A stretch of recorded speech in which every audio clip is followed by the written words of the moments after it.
Alright, we're going to take a look at Limb by Limb by Phish, just looking at the basic parts of this tune. On the surface it's easy, it's just a two-part song, verse, and the chorus, and compared to a lot of Phish songs it may seem easy, but this one is deceptively a little tricky with the timing. So let's listen to me playing the verse kind of intro part with the backing track first, and then we'll look at what's going on.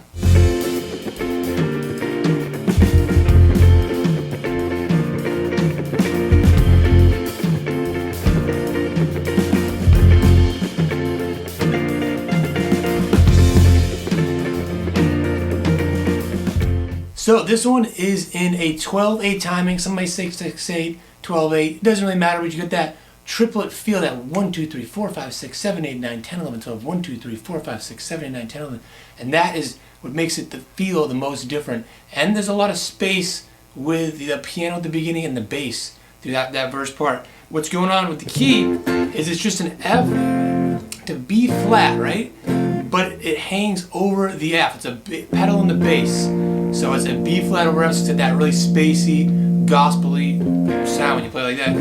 So chord-wise, it's easy. I mean, if you're not used to bar chords, it's a little tricky here because it's F and B flat, it's no open chords. But Trey's playing it up here. He's playing this F voice like this. So part of this one here, and then B flat like that is part of the C shape, if you know your cage system. So this would be part of the A shape, and this is the C shape. So back and forth. So technically he's playing a B flat over a D, but we'll think of it as a B flat over an F because that is the note that we're here might play, and that's what the overall sound when you put it together sounds like. So it's just back and forth between that.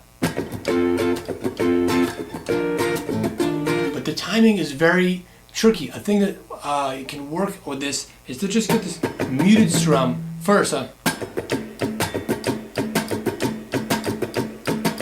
If you try this with the backing track I've got, just practice this first, and then start adding the chords. And maybe you wouldn't want to do this with the track, just play F, but try it on your own first, just F, and then start adding the B flat. And really just, again, I can't stress enough, above all, focus on that rhythm and make sure the timing's right. Because there's one thing, if you can get these chords, like, no problem. But the thing that really makes it sound good is getting that timing. And you can sometimes, a couple of things, you can sometimes play the F into the B flat. So like, sometimes Trey will do that. He just hammers it in. And then another thing he'll do is sometimes he'll put this F on top.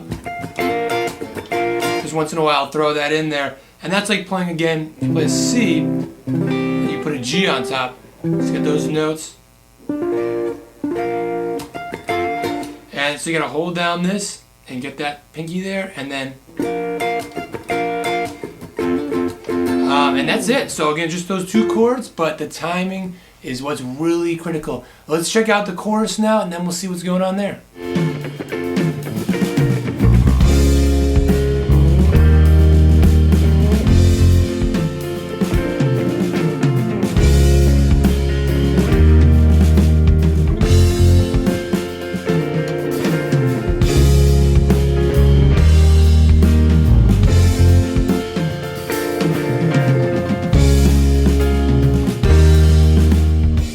So this one's just climbing up. I was gonna say B flat, D flat.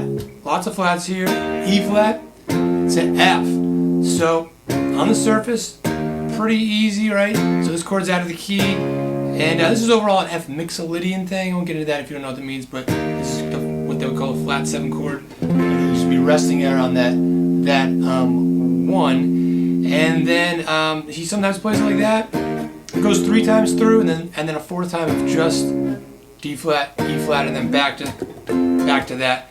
But a lot of times he plays them as inversions. First inversion. So you take this D flat and you take the 3rd. You play it up here,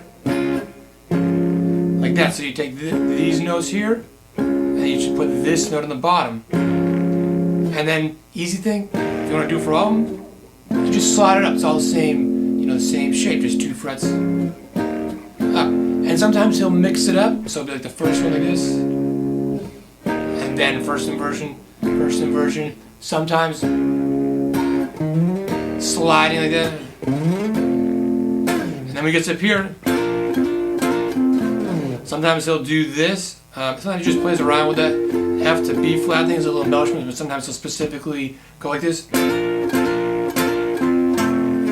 So hammering onto that B flat, but he's not really playing B flat, it's just an embellishment. It's still going over the F, bass note there. And then the last time goes, that first inversion, kind of like just the bottom part of it, slides it down. If you want to, sometimes you could throw on this note up top too.